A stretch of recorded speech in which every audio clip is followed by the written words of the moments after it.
এই যে আল্লাহ আছেন কবে থেকে আসছে, কবে থেকে উনি শুরুটা কবে? আল্লাহ বলে আমি সূচনাহীন অতীত থেকে আছি, আমি এমন অতীত থেকে আছি যেই অতীতের কোনো সূচনা নাই। সুবহানাল্লাহ বলবেন না? আবার আমি সীমাহীন ভবিষ্যৎ পর্যন্ত থাকবো। সুবহানাল্লাহ পড়ে। এমন ভবিষ্যৎ যেটা সীমা নাই, এমন অতীত যেটা শুরু হয় নাই, তিনি হচ্ছেন আল্লাহ। চিল্লায় বলেন তিনি কে? এজন্য আমরা বলি রাদিতু বিল্লাহি রাব্বা, রব হিসেবে আল্লাহ তোমারে পেয়ে আমরা খুশি। এজন্য আমাদের ইবাদতের সব জায়গায় এই রবের নামের গুণগান আছে না নাই? আমরা যখন রুকুতে যাই আমরা পড়ি সুবহানা রাব্বিয়াল, আবার যখন আমরা সিজদায় যাই আমরা পড়ি সুবহানা রাব্বিয়াল আ'লা, রুকুতে গেলে সুবহানা রাব্বিয়াল আযীম, আবার যখন সিজদায় যাই তখন আমরা পড়ি সুবহানা রাব্বিয়াল আ'লা। আবার কবরের জীবন যখন আমরা শুরু করে দিব, কবরের প্রথম প্রশ্ন হবে তোমার রবের নাম কি? আমরা বলবো আল্লাহ আমারে রব, আল্লাহ আমারে রব, এই রবি আমার সব, দমে দমে তন মনে তারি অনুভব। তোমার দুনিয়াতে আমি যেদিকে তাকাই নতই নেয়ামতে ডুবে আছি সবাই, পাক পাখালির গানে শুনি তসবিহ কল রব, তসবিহ কল রব, আল্লাহ আমারে রব, এই রবি আমার সব। সুবহানাল্লাহ, কি অসাধারণ কথামালা! আল্লাহ আমার রব, এই রবই আমার সব। আল্লাহ যদি আমার সাথে থাকে পৃথিবীর কোনো শক্তি আমার থামাতে পারবে না। চিল্লায় বলেন ঠিক কিনা? আর এই রবকে যদি তুমি হারাও, রব যদি আমার বিপক্ষে চলে যায়, পৃথিবীর কোনো শক্তি আমার কোনো উপকার করতে পারবে? এজন্য বিশ্বনবী বলতেন ইযা সাআলতা ফাসআলিল্লাহ ওয়া ইযা ইসতাআনতা ফাসতাঈন বিল্লাহ। যখন সাহায্য চাইতে মনে চাইবে, সাহায্য চাইবা কার কাছে? আমাদের কোনো গুরুত্বপূর্ণ ঘটনা ঘটলে, গুরুত্বপূর্ণ লাইফ ইভেন্ট ঘটলে, কিংবা আমরা কোনো বিপদে পড়লে সবার আগে আমরা ফেসবুকে শেয়ার দিই, ঠিক না? কথা কন। ফেসবুক অ্যাকাউন্ট নাই কার কার দেখি, ওই আল্লাহর ওলিদেরকে একটু দেখে রাখি। মাশাআল্লাহ, অনেকের নাই, অনেকের ফেসবুকে অ্যাকাউন্ট নাই। তো এটাকে ভালো কাজে লাগানো উচিত। যেটাই আমরা করি এটা যেন ইসলামের পক্ষে যায়, ঠিক কিনা? মিন হুসনি ইসলামিল মারই তারকুহু মা লা ইয়ানিহি। ব্যক্তির ইসলামের সৌন্দর্য হচ্ছে যে অনর্থক কাজ ব্যক্তি করবেন না। যে কাজে সওয়াব আছে, যে কাজে কল্যাণ আছে, ব্যক্তি শুধু ওই কাজটা করবে। চিৎকার করে বলেন ঠিক কিনা? অনর্থক কাজ করা ঠিক না, অনর্থক কথা বলা ঠিক না, অনর্থক সম্পদ নষ্ট করা ঠিক না, অনর্থক টাইম পাস করা ঠিক না। কারণ মুমিন জানে মা ইয়ালফিযু মিন কাওলিন ইল্লা লাদাইহি রাকীবুন আতীদ। মুমিনের জিহ্বা দিয়ে যা বের হয় তার প্রতিটি শব্দ পাই পাই করে হিসাব নেবে কে? আমাদের জীবনে অনর্থক কথা আছে না নাই? চায়ের দোকানে বসলে নিমসারে আছে নাকি এগুলা? অপ্রয়োজনীয় আলাপ, নিজেরও কাজে লাগে না, ফ্যামিলিরও কাজে লাগে না, ইসলামেরও কাজে লাগে না, খালি খোঁচাখুঁচে ঠেলাঠেলি বাড়ায়। এরকম ডাকাত আছে না নাই? অপ্রয়োজনীয় কথা, অপ্রয়োজনীয় কাজও আছে না নাই এদেশে? দেদারসে মানুষ করে বেড়াচ্ছে অপ্রয়োজনীয় কাজ। হুজুরে পাইলে হাজার হাজার ছবি আছে না নাই? এটা অপ্রয়োজনীয় না? হজে গিয়েছিলাম এবার, কমসে কম 10,000 ছবি তুলছে আমার সাথে হাজিরা। অপ্রয়োজনীয়, প্রয়োজন নাই। এসেছে ইবাদত করতে, হুজুর একটা সেলফি। ইয়াং ছেলেপেলারা সেলফি তুলে বেশি। আর বুঝলাম না আঙ্গুল দুটার এরকম করে রাখ। আমি বললাম এটা কি? হুজুর ইটস গ্যাংনাম স্টাইল। এটা কি? Gangnam style. এরকম বাঘা করে থাকবে আর এরকম যেটা ছবি তো এগুলো অনর্থক। মুমিন ওই কাজ করবে যে কাজটা constructive, fruitful for him, for his family and for the society. যেটা তার নিজের কাজে আসবে, যেটা তার ফ্যামিলির কাজে আসবে, যেটা সমাজের কাজে আসবে। এই কাজগুলো করার দরকার আছে না নাই? আমার দেশের যুবক ছেলেগুলো অপ্রয়োজনীয়, কোনো কারণ নাই এই সমস্ত কাজে ঝগড়া বিবাদে আলাপে লিপ্ত থাকার কারণে তাদের যে ইনোভেটিভ পাওয়ার আল্লাহ তাআলা দিয়েছেন, এটাকে তারা কাজে লাগাতে পারে না। আমাদের দেশের যুবকদের কিন্তু অনেক ম্যারিট। তারা যখন পৃথিবীর বিভিন্ন দেশের ইউনিভার্সিটিগুলোতে পড়ে, তারা র্যাঙ্কিং 1 নম্বরে আসে একেবারে। আমি যে ইউনিভার্সিটিতে পড়ি, ইন্টারন্যাশনাল ইসলামিক ইউনিভার্সিটি মালয়েশিয়া, ওখানে বাংলাদেশিদের ফলাফল রেজাল্ট সবচেয়ে ভালো। হার্ভার্ডে যান, ক্যামব্রিজে যান, অক্সফোর্ডে যান, যেখানেই যাবেন বাংলাদেশিদের ফলাফল অনেক ভালো। তো তারা সেখানে অপ্রয়োজনীয় কাজে তাদের সময়কে নষ্ট করে না। এজন্য যুবক ভাইয়েরা, তোমাদের আছে প্রাণ ঢালা উচ্ছ্বাস, অনেক শক্তি তোমাদের গায়ে। এখন তোমাদের রক্ত গরম, তোমাদের এই গরম রক্ত ইসলামের কল্যাণে কাজে লাগাইতে হবে। শুধু সেলফি তুলে সময় নষ্ট করা যাবে না, চিল্লায় বলো ঠিক কিনা? কিছুদিন আগে আমি দেখলাম মানবতার দেয়াল। কিসের দেয়াল? কিছু ছেলে পেলে নিউ আইডিয়া বের করেছে যে এটার নাম মানবতার দেয়াল। খুব সম্ভবত মসজিদের এক ওয়ালের মধ্যে তারা লিখেছে মানবতার দেয়াল, আর কিছু হ্যাঙ্গার টানিয়ে রেখেছে, আর বলেছে যেটা অপ্রয়োজনীয় রেখে যান, আর যেটা আপনার লাগবে নিয়ে যান।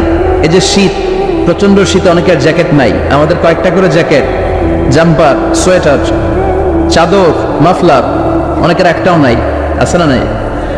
তারা দেয়ালের নাম দিয়েছে মানবতার দেয়াল। এখানে আপনার অতিরিক্ত পুরান জ্যাকেট থাকলে রেখে যান। তো অনেকে পুরান জ্যাকেট, মাফলার, চাদর ওখানে ঝুলিয়ে রেখে গিয়েছে। আবার লিখে দিয়েছে যার লাগবে তিনি নিয়ে যান। যার মাফলার নাই, যার জ্যাকেট নাই, চাদর নাই, তারা এসে নিয়ে যাচ্ছে। এটা একটা সুন্দর আইডিয়া না?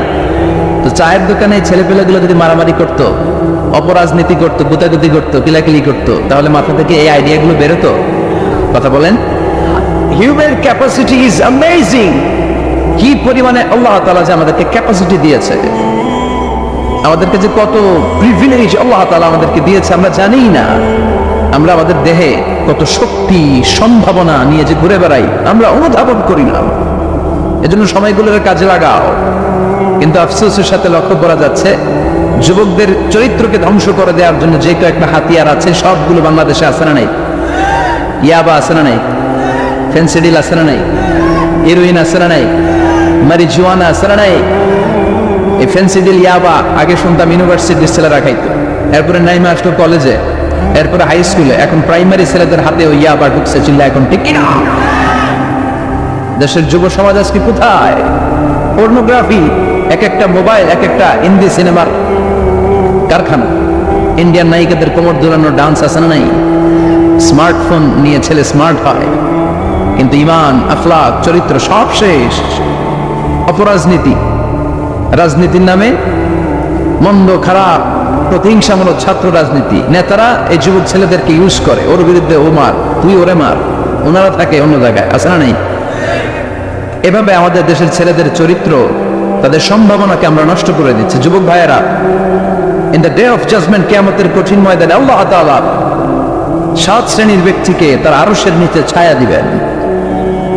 এর মধ্যে এক শ্রেণী হচ্ছে তোমরা যারা যুবক, শাবুন নাশাআ ফি ইবাদাতিল্লাহ। ওই যুবক যারা তাদের যৌবনে, তাদের সময়টা, তাদের দিন, তাদের রাত তারা আল্লাহর ইবাদতে কাটিয়েছে। সুবহানাল্লাহ পড়েন। 7 শ্রেণীর মধ্যে 2টা শ্রেণী হলো যুবক। একটা হলো যৌবন সময়ে যারা আল্লাহর ইবাদতে রাত কাটায়, সময় কাটায়। আর দ্বিতীয় ওই যুবক, যে যুবককে কোনো নারী অন্যায় কাজের, অন্যায় প্রেম করার পরকীয়ার অফার দেয়, ওই অফারকে ক্যান্সেল করে ওই যুবক বলে ইন্নী আখাফুল্লাহ, আমি এই পরকীয়ার দিকে যেতে পারি না, কারণ আমার অন্তরে ভয় আছে একজনের, তিনি কে? যাদের হৃদয়ে আছে আল্লাহর ভয়, তারা কবু পথ ভুলে যায় না। আল্লাহর প্রেম ছাড়াই দুনিয়া কারো কাছে কোনো কিছু চায় না, ঠিক কি না? রাতের আধারে যারা সেজদাতে রয়, দু চোখের স্রোতে নদী যেন বয়। আল্লাহু আকবার। তো তাহাজ্জুদ পড়বে কখন?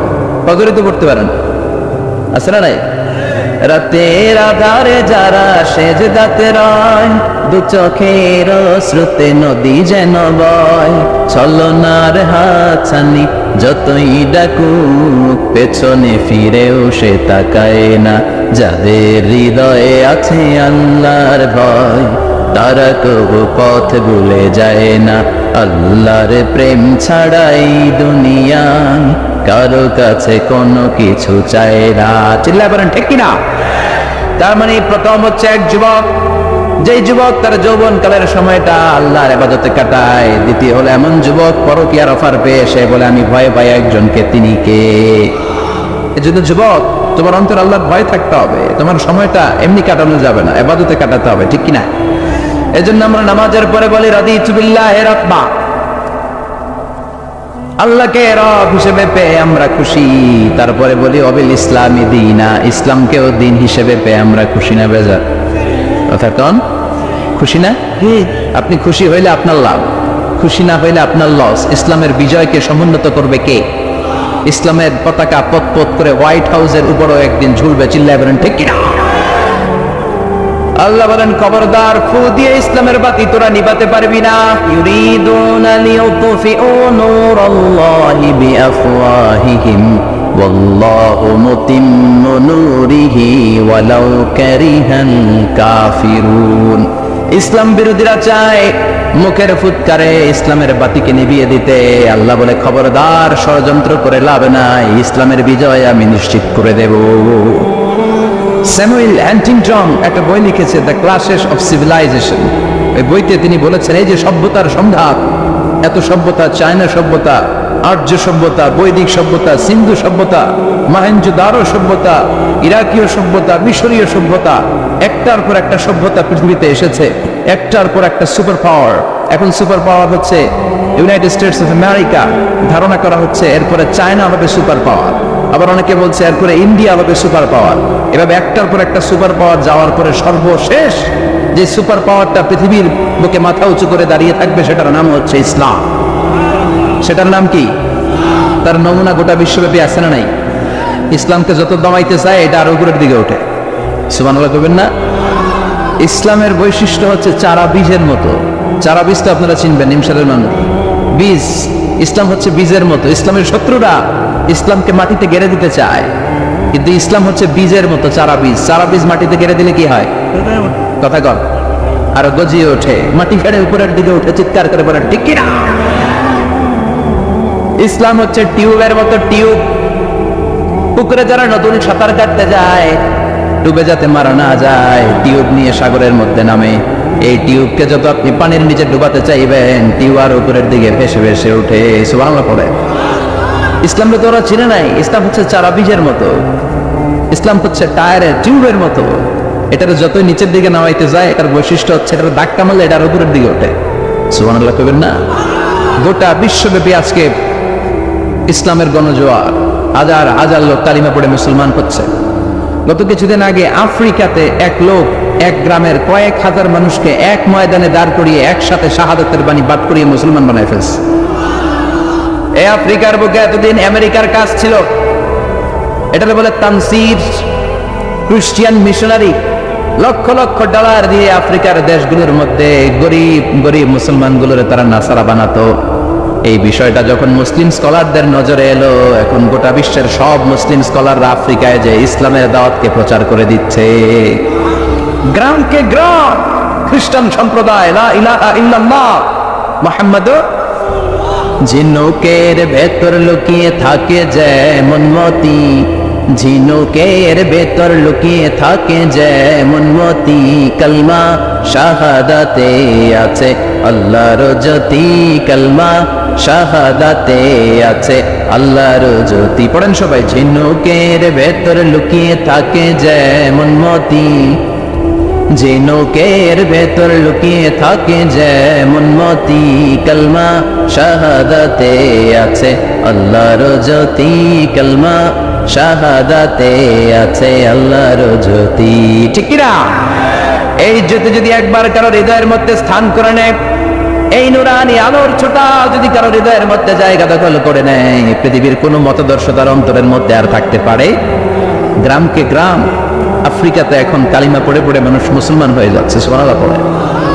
একদিন আমেরিকার হোয়াইট হাউসের উপরেও কালিমার লা ইলাহা ইল্লাল্লাহর পতাকা পতপত করে উড়বে। চিল্লায় বলেন ঠিক কিনা?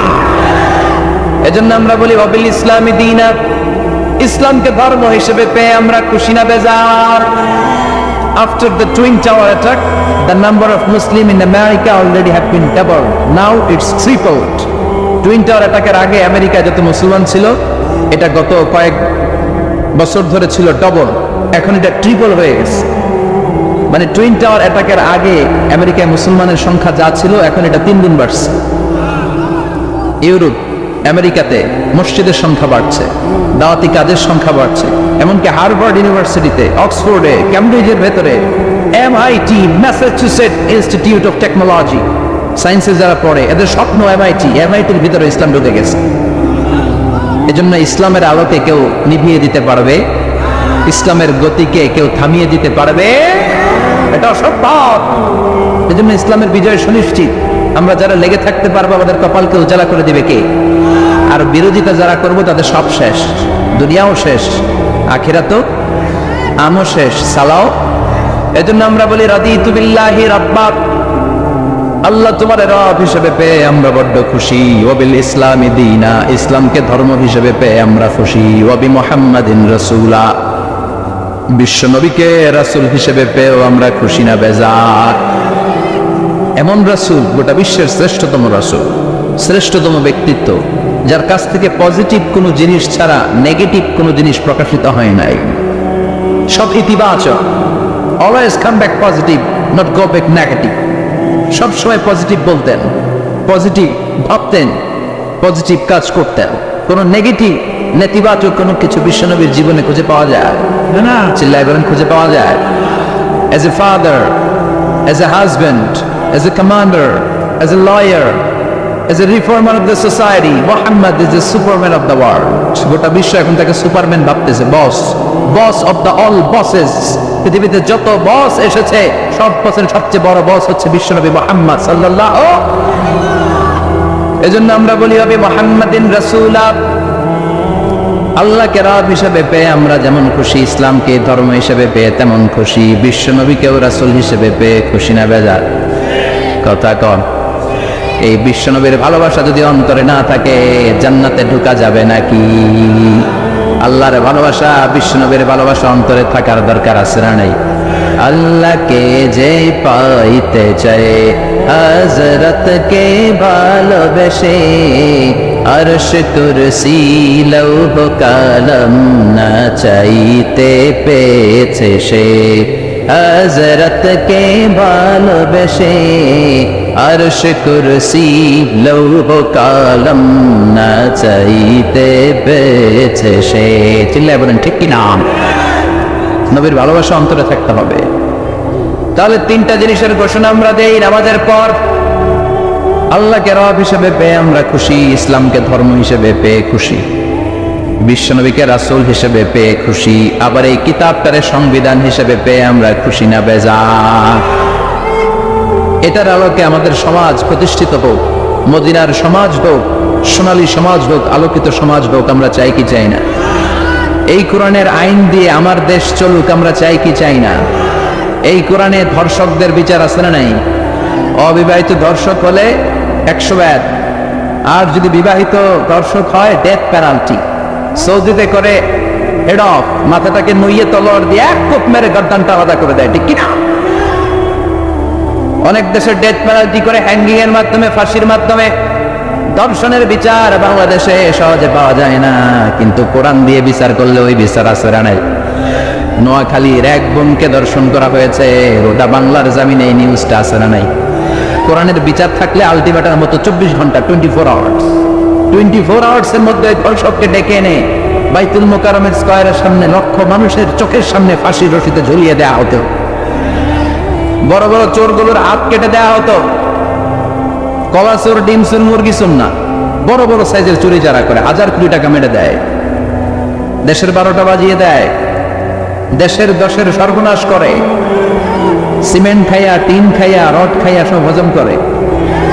ব্রিজ ভেঙে গেলে ব্রিজের ভেতরে পাওয়া যায় বাঁশ, তার মানে রড গেছে গই, হ্যাঁ পেটে। এগুলোর এক একটার পেটে 10টা করে পাটস তুলে দিছে আল্লাহ। 10টা স্টোমাক না থাকলে রড হজম হয়? কথা কেন?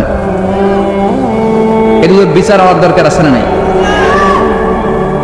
কোরআনের রাজ যদি কায়েম হয়, এই সবগুলো বড় বড় চোরের বিচার হবে, লাইভ ব্রডকাস্টিং হবে টিভিতে, আমরা সবাই দেখবো কেমন করে তাদের হাত কাটা হয়। ওই সমাজ আমাদের দেশে চালু হোক, আমরা চাই কি চাই না? তাহলে সোজা সাপটা হিসাব, এই 4টা জিনিসের বিরুদ্ধে কেউ অবস্থান নিলে তাদের বিরুদ্ধে আমাদের অবস্থান ধরে কোন, ঠিক কিনা? আর এই 4টা জিনিসের পক্ষে যারা কথা বলবে তাদের জন্য আমাদের অন্তরে দোয়া আছে না নাই?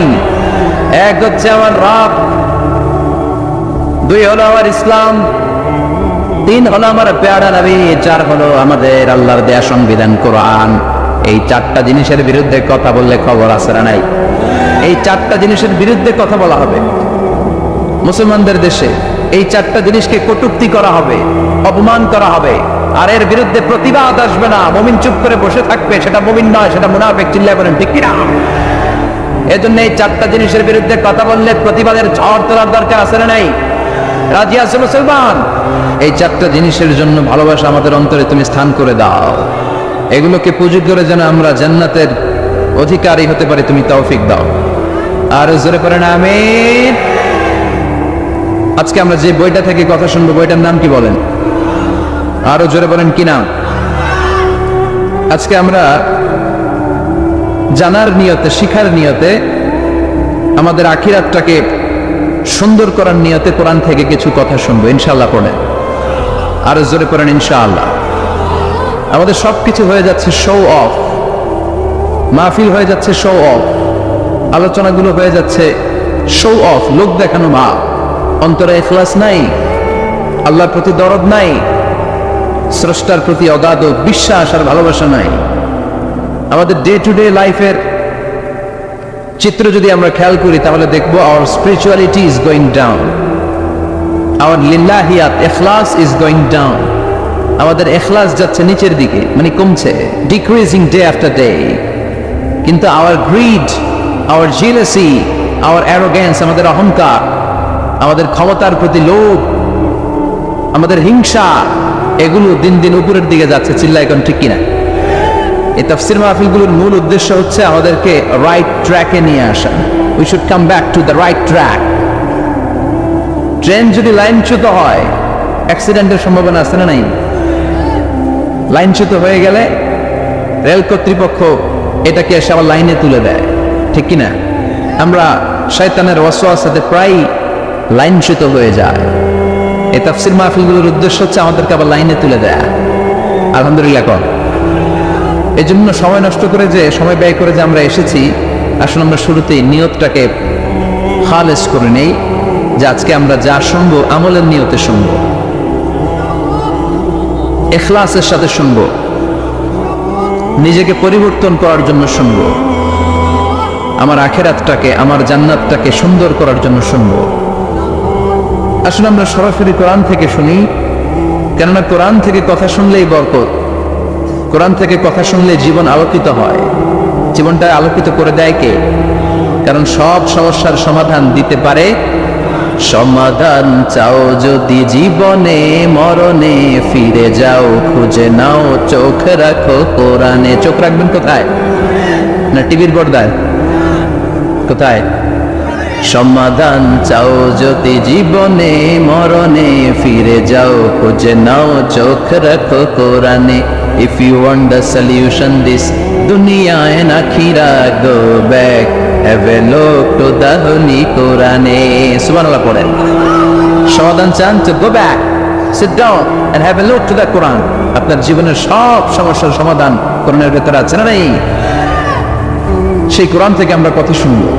আমি আমার খুতবার শুরুতে সূরাতুল আল কারিয়ার প্রথম 3টি আয়াত তেলাওয়াত করেছি। এই সূরার ভেতরে আল্লাহ তাআলা কিয়ামতের নকশা এঁকে দিয়েছেন, কিয়ামতের প্রামাণ্য বর্ণনা দিয়েছেন। কিয়ামত যে একদিন হবে, এই পৃথিবী যে ধ্বংস হয়ে যাবে, এটার ব্যাপারে সবার অগাধ বিশ্বাস আছে তো? না সন্দেহ সন্দেহ লাগে? সন্দেহ আছে কারো? এই পৃথিবী একদিন থাকবে না, ভেঙে চুরমার হয়ে যাবে, খান খান হয়ে যাবে, সব মেসাকার হয়ে যাবে। আমি থাকবো না, আপনি থাকবেন না, আমরা কেউই থাকবো না। থাকবে একজন, তিনি কে? এটার নাম কিয়ামত, যেটার ব্যাপারে বিশ্বাস না থাকলে ইমানের ঘাটতি চলে আসবে, ঠিক কিনা? তো সেই কিয়ামতের দিনটা কেমন হবে, কিয়ামতের দৃশ্যটা কিরকম হবে, এর নকশা খুব সংক্ষিপ্ত পরিসরে মাত্র 11টা আয়াতে আল্লাহ তুলে ধরেছেন। আপনি মনোযোগ দিয়ে কানগুলো খরগোশের মতো খাড়া করে যদি কথাগুলো শুনেন, আপনার মনে হবে আপনি এখানে বসে কিয়ামত চোখে লাইভ দেখতেছেন। লাইভ আল্লাহ এমন ভাবে বলেছে। সুবহানাল্লাহ পড়েন। তা আসুন আমরা সরাসরি কিয়ামতকে দেখে আসি। আসলে কিয়ামতটা কেমন বর্ণনা করছেন কে? আল্লাহ। সূরার নাম হচ্ছে সূরাতুল কারিয়া। কি নাম? আওয়াজ করে উত্তর দিতে হবে। সূরার নাম আল কারিয়া। চিৎকার মেরে বলেন সূরার নাম কি? আল কারিয়া। এটা মাক্কি সূরা। কি সূরা? বিশ্বনবীর জীবনের দুইটা পর্ব, একটা মাক্কি পর্ব আর একটা মাদানী পর্ব। এটা মাদানী পর্বে নাজিল হয়নি, এটা নাজিল হয়েছে মাক্কি পর্বে। এই সূরার আয়াত সংখ্যা 11। এটা কোরআনের 101 নম্বর সূরা। এটা আল কোরআন আল কারীমের 30তম পারায় অবস্থিত একটা সূরা। আমাদের অনেকেরই মাশাআল্লাহ মুখস্থ আছে না? ইমাম সাহেব নামাজে প্রায় পড়ে, অনেকেরই মুখস্থ। শুনতে শুনতে কবে যে মুখস্থ হয়েছে আমাদের নিজেরাও জানি না। সুবহানাল্লাহ পড়ে। কোরআনের ভিতরে খালি বরকত, এটার সাথে লাগলেই বরকত, মসজিদে গেলেই বরকত। মনের অজান্তে আমরা এই সূরাকে মুখস্থ করে ফেলেছি। কিন্তু এই সূরার ভেতরে যে আল্লাহ কিয়ামতের এত চমৎকার নকশা এঁকেছেন, এত প্রামাণ্য বর্ণনা দিয়েছেন, এটা আমরা অনেকে জানিই না। আসুন আমরা এই সূরার আলোকে দেখার চেষ্টা করি যে কিয়ামতটা কিরকম হবে। আল্লাহ একটা শব্দকে এই সূরার শুরুতে 3 বার উল্লেখ করে আমাদের দৃষ্টি আকর্ষণ করেছেন। আল্লাহ tried to draw our attention by mentioning 3 times a word, and that is al-Qari'ah. al-Qari'ah শব্দটাকে তিনি 3 বার উল্লেখ করে আমাদের দৃষ্টি আকর্ষণ করেছেন। একটা শব্দ 3 বার বললে মানুষের দৃষ্টি আকর্ষিত হয় না? যেহেতু এটা আরব দেশে নাজিল হয়েছে, আবার মক্কায়, মক্কার লোকেরা আরবি বুঝে, তাদেরকে প্রথম বলা হলো আল-Qari'ah। তারা ফিরে তাকালো, কি আল-Qari'ah? আবার বলা হলো মাল কারিয়া। কি মাল কারিয়া? আবার বলা হলো ওয়া আদরাকা মাল কারিয়া। আবার তারা ফিরে তাকাও। দৃষ্টি আকর্ষণের জন্য আল্লাহ তাআলা 3 বার এই শব্দটা বলেছেন। এজন্য এই শব্দের একটা সিগনিফিকেন্স, একটা গুরুত্ব, অর্থবহ একটা মানদণ্ড আছে না নাই? আল কারিয়া শব্দের অর্থ হচ্ছে বিকট আওয়াজ। আল কারিয়া মানে কি? কথা বলেন, আরো জোরে বলেন। বিকট আওয়াজ। এই বিকট আওয়াজটা তৈরি করার জন্য আল্লাহ তাআলা একজন ফেরেশতা তৈরি করেছেন, যার নাম হচ্ছে ইসরাফিল। নাম কি? আমাদের মধ্যে অনেকের নাম কিন্তু আমরা ইসরাফিল রাখি, তাই না? ইসরাফিল আছে না নাই? আজরাইল কিন্তু রাখে না। কে ডরে? কেন রাখে না? ভয় পায়। কিন্তু ইসরাফিল আছে, আমার পরিচিত অনেকে আছে ইসরাফিল। তো এই ফেরেশতার পা হচ্ছে জমিনের নিচে, মাথা হচ্ছে আকাশের উপরে। এই ফেরেশতার কাজ হচ্ছে ওই বিকট শব্দ তৈরি করা। উনি একটা সাইরেনের মধ্যে ফু দিবেন, হুইসেল দিবেন, ট্রাম্পেট। ওই ট্রাম্পেটে, ওই সাইরেনে, ওই হুইসেলে ফু দিলেই শুরু হয়ে যাবে আল কারিয়া। মাল ওয়া মা আদরাকা মাল। এই ফেরেশতার দায়িত্বই হচ্ছে ওই বাঁশির মধ্যে ফু দেয়া। হুইসেল, সাইরেন, ট্রাম্পেট, আরবিতে এটাকে বলা হয় আসসুর। ইযা নুফিখা ফিস-সূরি নাফখা ওয়াহিদা। যখন তিনি ওই সিংহে একটা ফু দিবেন, সব লন্ডভন্ড হয়ে যাবে, কিচ্ছু খুঁজে পাওয়া যাবে না। আল্লাহ ওনাকে তৈরি করেছেন শুধু এই হুইসেলের মধ্যে, বাঁশির মধ্যে 3টা ফু দেওয়ার জন্য। কয়টা? উনি সৃষ্টির শুরু থেকেই এই বাঁশিটাকে 2 ঠোঁটের মাঝখানে রেখে আল্লাহর আরশের দিকে তাকিয়ে আছে, and just waiting for the green signal. আল্লাহর পক্ষ থেকে সবুজ সংকেতের অপেক্ষায়। যখনই আল্লাহর অর্ডার করবে, তখনই শুরু হয়ে যাবে আল কারিয়া। মাল ওয়া মা আদরাকা মাল। সৃষ্টির শুরু থেকেই ইসরাফিল ফেরেশতা বিশাল সিংহাটাকে 2 ঠোঁটের মাঝখানে করে আরশের দিকে তাকিয়ে আছে, কখন আল্লাহ অর্ডার দিবে। অর্ডার দিতে দেরি, ফুৎকার দিতে দেরি নাই, ঠিক কি না? বিকট আওয়াজ, গগন বিদারী শব্দ, প্রচন্ড একটা সাউন্ড, জাইগান্টিক সাউন্ড, যে আওয়াজ, যে শব্দ কেউ শুনে নাই। এজন্য আল্লাহ বললেন আল কারিআতু মাল কারিআতু ওয়া মা আদরাকা মাল কারিয়া। সে আওয়াজটা ভয়ঙ্কর আওয়াজ।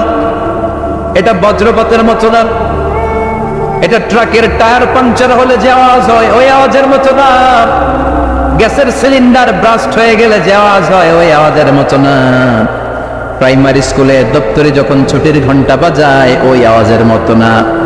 ওই আওয়াজটা এমন আওয়াজ, ওই আওয়াজ পৃথিবীর কেউ শোনে নাই। সেটার নাম হচ্ছে আল কারিয়া। মাল ওয়া মা আদরাকা মাল। বিকট আওয়াজ, বিকট ভয়ঙ্কর ট্রাম্পেট। এই সাইরেনে ফু দেওয়া হবে, প্রথম ফু দেওয়ার সাথে সাথেই লন্ডভন্ড হয়ে যাবে। এই ইসরাফিলকে তৈরি করা হয়েছে শুধুমাত্র কেবলমাত্র 3টা ফু দেওয়ার জন্য। চিল্লায় বলতে হবে কয়টা? এই ফেরেশতার আর কোনো কাজ নাই। তার আর কোনো কাজ আছে? ঠিক যে মুহূর্তে, এখন আমার ঘড়িতে বাজে 9:50, রাত 9:50, ঠিক এই মুহূর্তে যখন আমরা তাফসীর শুনছি, ঠিক এই মুহূর্তেও ইসরাফিল ফেরেশতা সিংহাটাকে 2 ঠোঁটের মধ্যে লাগিয়ে আল্লাহর আরশের দিকে তাকিয়ে আছে। ওই যে সৃষ্টির শুরু থেকে তাকিয়ে আছে, আজ অবধি তাকিয়ে আছে। যখনই গ্রিন সিগন্যাল আসবে, মুহূর্তেই শুরু হয়ে যাবে আল কারিআ মাল ওয়া মা আদরাকা মাল। আল্লাহ বললেন সে অস্ত্র হবে বড্ড ভয়ঙ্কর। প্রথম ফুৎকার যখন দেয়া হবে, এটার মানে নাফকাতুল ফাজা। দুনিয়ার সব মানুষগুলো অবাক হয়ে যাবে, পুরো পৃথিবীটা কেঁপে উঠবে, পৃথিবীর বিল্ডিং গুলো তোমড়ে মোচড়ে পড়বে, পৃথিবীর বড় বড় যত পাহাড়গুলো আছে তুলার মতো বাতাসে পাহাড়গুলো তুলিত হতে থাকবে। আল্লাহু আকবার। আল্লাহ বললেন ইয়াউমা ইয়াকুনুন নাসু কাল ফারাশিল মাবথুস ওয়া তাকুনুল জিবালু কাল আইহিনিল মানফুশ। সেদিন মানুষগুলো বিক্ষিপ্ত পতঙ্গের মতো নিক্ষিপ্ত হবে যখন আল কারিআ, এই বিকট আওয়াজটা হবে। শুনতেছেন? মনোযোগ আছে? কথা বুঝতে সমস্যা হচ্ছে না তো? 3টা ফুৎকার। কয়টা? প্রথম ফুৎকার দেওয়ার সাথে সাথে মানুষগুলো বিক্ষিপ্ত পতঙ্গের মতো নিক্ষিপ্ত হবে। এই যে আরামসে বসে আছি, তখন আর বসে থাকা যাবে না। কে ধাক্কা খেয়ে কই চলে যাব টেরই পাওয়া যাবে না। আমরা যে বসে আছি এর কারণ হচ্ছে গ্র্যাভিটেশনাল একটা ল আছে, পাওয়ার। এটাতে বাংলায় বলে মাধ্যাকর্ষণ শক্তি। কি শক্তি? কথা বলেন। কে আবিষ্কার করছে এটা? হ্যাঁ, কে? বিজ্ঞানী নিউটন, আইজাক নিউটন আবিষ্কার করেছে। আপেলকে সে নিচে পড়তে দেখে গবেষণা করে পেয়েছে গ্র্যাভিটেশনাল পাওয়ার। ওইটা থাকার কারণে পৃথিবীর সেন্টার সবকিছুকে নিচের দিকে টানে, নিজের দিকে টানে, ফলে আমরা বসে আছি। কিন্তু এই মাধ্যাকর্ষণ শক্তির বাইরে যদি আমরা আকাশে উঠে যাই, আর কিন্তু কোনো টানাটানি নাই, আপনি শূন্যে ভেসে থাকবেন। নভোচারীরা মহাশূন্যে যে ভেসে থাকে, কিয়ামতের এই ধাক্কার ভাইব্রেশন যখন শুরু হয়ে যাবে, পুরো পৃথিবীটা মুহূর্তের মধ্যে কেঁপে উঠবে। এমন কম্পন, এমন আওয়াজ পৃথিবীবাসী এর আগে আর শোনে নাই। একটা ধাক্কার চোটে মানুষগুলো ছিটকে কে যেন কই পড়ে যাবে, কেউ টের পাবে না। কে কই চলে গেছে হিসাব নাই। সব থাকবে ওইটা, সব থাকবে না। কেউ থাকবে টয়লেটে, কেউ থাকবে ঘুমে, কেউ থাকবে বাজারে। আপনাদের নিমসার বাজার তো থাকবে তখন, না থাকবে? ওই যে লন্ডভন্ড হয়ে যাবে, হিসাব নাই। কে যে কোথায় ছিটকে পড়বো আমরা জানি না। বিক্ষিপ্ত পতঙ্গের মতো আমরা নিক্ষিপ্ত হব। শীতকালে আমার দেশের ছেলেরা রাত্রেবেলা ব্যাডমিন্টন খেলে, র্যাকেট খেলে না? নিমসারে বোধহয় খেলে টেলে না, খেলে তো। ওরা বাঁশ গেড়ে দেয় ক্ষেতের মাঝখানে। কি গাড়ে? এরপরে বাঁশের মধ্যে লাগায় কি? লাইট। লাইট গুলো লাগালে দেখবেন ক্ষেতের গ্রামের পোকাগুলো এসে লাইটের মধ্যে ছিটকে ছিটকে পড়ে। আমাদের অবস্থায় পোকার মতো হবে তখন। আল্লাহ সেটাই বললেন, ইয়াউমা ইয়াকুনুন নাসু কাল ফারাশিল মাবথুস। বিক্ষিপ্ত পতঙ্গের মতো মানুষগুলো নিক্ষিপ্ত হবে। ওয়া তাকুনুল জিবালু কাল আইহিনিল মানফুশ। তুলাকে যখন